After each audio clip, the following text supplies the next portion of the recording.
লাগে না, সারাক্ষণ শুধু আমাকে খালি বকতে থাকবেন। আমাকে বকলেন কেন? দোষটা কি আমার নাকি? আমার তো কোনো দোষ নেই। আমি তো আমার মতো করে ব্রেকফাস্ট রান্না করছিলাম, সেটা তো ওনারই জন্য, যাতে উনি অফিসে যাওয়ার আগে আমার করে রান্নাটা খেয়ে যেতে পারে। সেটা নয়, সেটাও সহ্য হলো না। একটা মানুষ রান্না করবে আর তাকে 14 বার করে ডাকবে, সমস্ত জিনিস তার হাতের সামনে গুছিয়ে রেখে দিয়ে এসেছি, তার সাথে সারাক্ষণ শুধু পাখি পাখি পাখি পাখি পাখি। আরে আমি একা মেয়ে, কত দিকে সামলাবো? আর যদি একটু অত ভুলও হয়ে যায় তার জন্য এত বকার কি দরকার? আচ্ছা, আমি কি বলেছিলাম যে আমি যখন আটা মাখবো তখন আপনি আমাকে ডাকবেন, আমি যখন আপনার কাছে যাবো তখন আপনি আমাকে ধাক্কা মারবেন? আমি কি বলেছি? না তো বলিনি তো। তাহলে ধাক্কাটা যখন ভুল করে লেগে গেছে তার জন্য এত বকার কি দরকার? কিছু হলে খালি আমি ইরেসপন্সিবল, কেয়ারলেস কিড। কি বাচ্চা আমি বাচ্চা? মা দাঁড়া, তুমি বলো আমি কি বাচ্চা? কাউকে যদি সারাক্ষণ করে এভাবে বাচ্চা বলতে থাকে তাহলে কি সেটা সহ্য হয়? সহ্য হয় না। সারাক্ষণ শুধু আমাকে বাচ্চা বলে যাবে। আর আমি যেন কোনো কাজ ভালো করতেই পারি না, ঠিক করতেই পারি না, সবকিছু আমি ভুলভাল করতে থাকি। আরে কখনো উনি বুঝতে পারেন না, সারাক্ষণ শুধু আমাকে বকে যাবেন লাচ্চাপের মতো করে। এরকম আমার একদম ভালো লাগে না। আমি যে কি বলবো আমি কিছু বুঝতে পারছি না। আর কিছু হলে খালি আমাকে এত বেশি করে বকবে, আমি নিজেও বুঝতে পারিনি যে আমি কি করবো। একদম খারাপ করো উনি। এত দেরি হয়ে গেল, এদিকে আমাকে ব্রেকফাস্ট করতে হবে। তারপর উনি যদি খাবার টেবিলে বসে বলেন যে পাখি এখন আমার ব্রেকফাস্ট কেন রেডি হয়নি, তখন ওয়ার্ডটা বললে তো উনি দৌড় মারবেন, আর ওইদিকে সমস্ত বকা আমাকে খেতে হবে। না, ওই যাই রান্না করে যাচ্ছি। হ্যাঁ,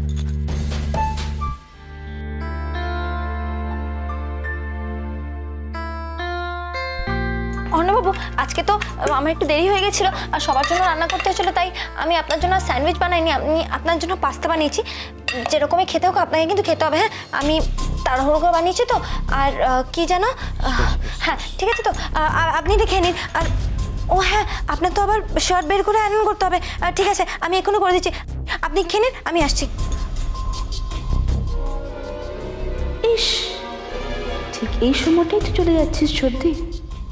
এদিকে যে আমি তোর জন্য এত বড় একটা সারপ্রাইজের ব্যবস্থা করে রাখলাম, আর খানিকক্ষণের মধ্যে তো বাড়ির সবাই একটা মেগা সিরিয়ালের টান টান এপিসোড দেখ। শুধু তোর অরণ্য বাবুর মুখে খাওয়ারটা তোলার অপেক্ষা।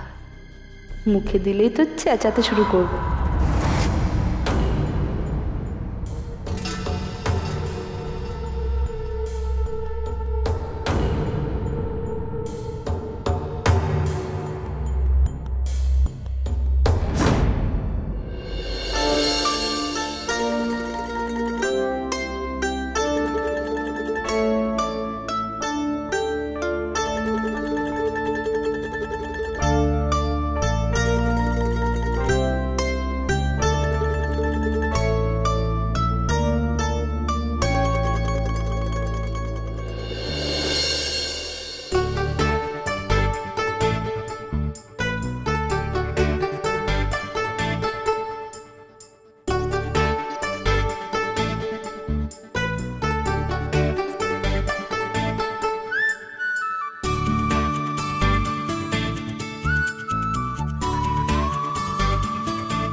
আরে ছোটু, তুমি খাও তো, ফোন নিয়ে ব্যস্ত আছো তো।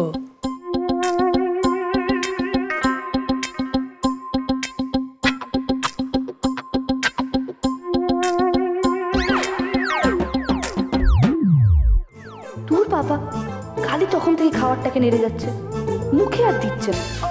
এরকম করে কি হবে?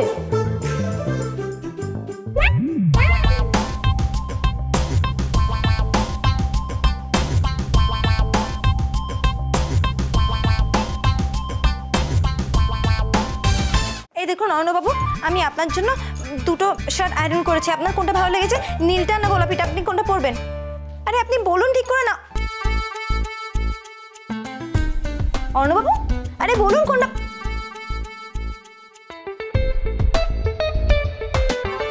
অর্ণবাবু, হাত ডাক তো এবার শুরু হবে চর্দি।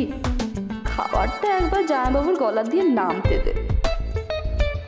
অর্ণবাবু, আরে কি হলো? আপনি বলবেন তো আপনি কোনটা পরবেন। এবার আপনি বলবেন যে কি এই দুটোর মধ্যে আপনার কোনটা পছন্দ হয়নি, তারপর আপনি বলবেন যে কি ওয়ার্ডটা পাখি এটা কি করেছো, আমার যেটা পছন্দ হয়নি তুমি সেটাই ইস্ত্রি করে নিয়ে চলে এসছো। আমি কিন্তু তারপর কোনো কথা শুনবো না। আপনাকে কিন্তু এই দুটোর মধ্যে যে কোনো একটা পড়তে হবে। আপনি কিন্তু নতুন করে কিছু বলে। অর্ণবাবু, আরে আমি এতক্ষণ ধরে কথা বলে যাচ্ছি, আপনি কিছু বলছেন না, কি হয়েছে আপনার? আপনি চুপ করে কেন? চাপ বাবা, ব্যাপারটা কি হলো? জামাইবাবু হঠাৎ করে চুপ করে গেল কেন? ওই বাজে খাবারটা খেয়ে তো চিৎকার চেঁচামেচি করবে ভাবছিলাম। আরে আপনি বলুন না, আপনি কোন জামাটা পরবেন? এগুলো পরবেন নাকি আমি নতুন জামা বার করে দেবো? আপনি বলুন, আপনি যা বলবেন তাই হবে।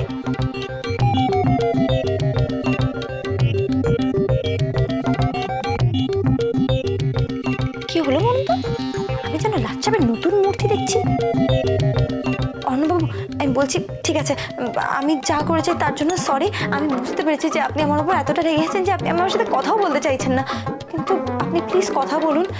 আরে তখন যা হয়েছে আমি এটা ইচ্ছে করে করিনি, তার জন্য রেগে মেগে কি লাভ? বাবু কেন আপনি কথা বলছেন না কেন? অর্ণবাবু বলুন না। অর্ণবাবু, অর্ণবাবু আপনি বলবেন কথা বলুন।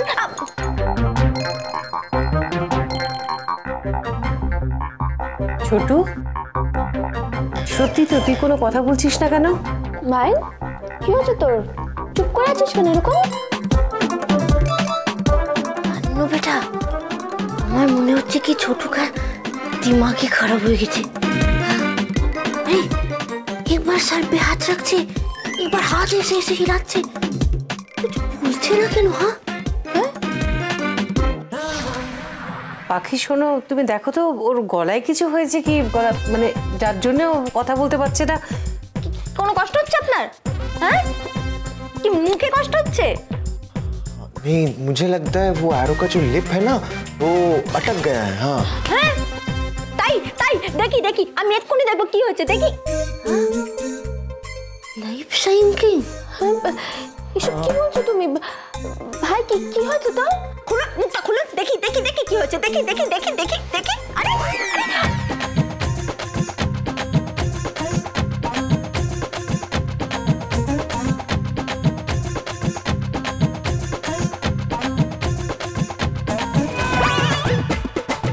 পাখি, তোমাকে কি করে বোঝাবো? এই পাস্তাটা খেয়ে আমার ঠোঁট দুটো সিল হয়ে গেছে। আরে ফাটা বাবা, মর যায়গা বেচারা, थोड़ा धीरे धीरे।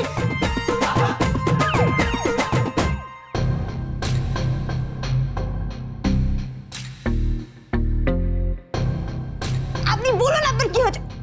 ও আচ্ছা, সেটা বলুন, মুখে কিছু হয়নি। আমি আসলে যেটা রান্না করছি সেটা আসলে আপনার পছন্দ হচ্ছে না, তাই আপনি এরকম ভাবে চুপ করে বসে আছেন কেন বলুন তো? আমি বললাম তো আমি যেটা রান্না করছি সেটা যদি আপনার পছন্দ, আমি বললাম তো আপনি কি হলো? কি হইল ছোটু? মাথা ব্যথা করতেছে? মাথা ব্যথা করছে? না না না, মাথা টিপে দিচ্ছি। আরে কি হলো অর্ণবাবু, আপনি হঠাৎ দাঁড়িয়ে বললেন? পায়ে ঠিক ধরেছে, দাঁড়ান দাঁড়ান দাঁড়ান, আমি পা টিপে দিচ্ছি। দাঁড়ান দাঁড়ান, আরে কি হলো আপনার? আমার মুশু বলে আপনি কোমর ব্যথা করছে? এখন কি করবো তাহলে? দিদি কি করবো বলো তো? এরকম তো কিছুই তো বলছেন না অর্ণবাবু। খারাপ খারাপ পাখিমা, তুমি এক কাম করো, তুমি রান্নাঘর থেকে একখান সারাশি নিয়ে আসো, আর ঠোঁট দুইটা দইরা ফাঁক কইরা দাও, তাহলে হয়তো কথা কইতে পারবো। ঠিক বলেছো, আমি এক্ষুনি যাচ্ছি সারাশি আনতে। হ্যাঁ দিদি, ব্যাপারটা না অনেকটা হচ্ছে ঠাকুর ঘরে কেড়ে আমি তো কলা খাইনি, একদমই তাই। কিন্তু আমার গৌরীর আচরণগুলোকে দেখে মনে হচ্ছে যে এবার সত্যি সত্যি কেউ কলাটা খেয়েছে। কি তাই তো? अरे गौरी खा लो फटा पापड़ को ना दिखिए दो कि तुम ही सही आछो और वो गलत আছে।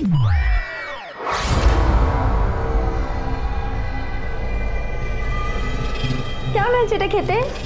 বলো তো আমি এটা কি সুন্দর রান্না করেছি। আর মুখে বলো।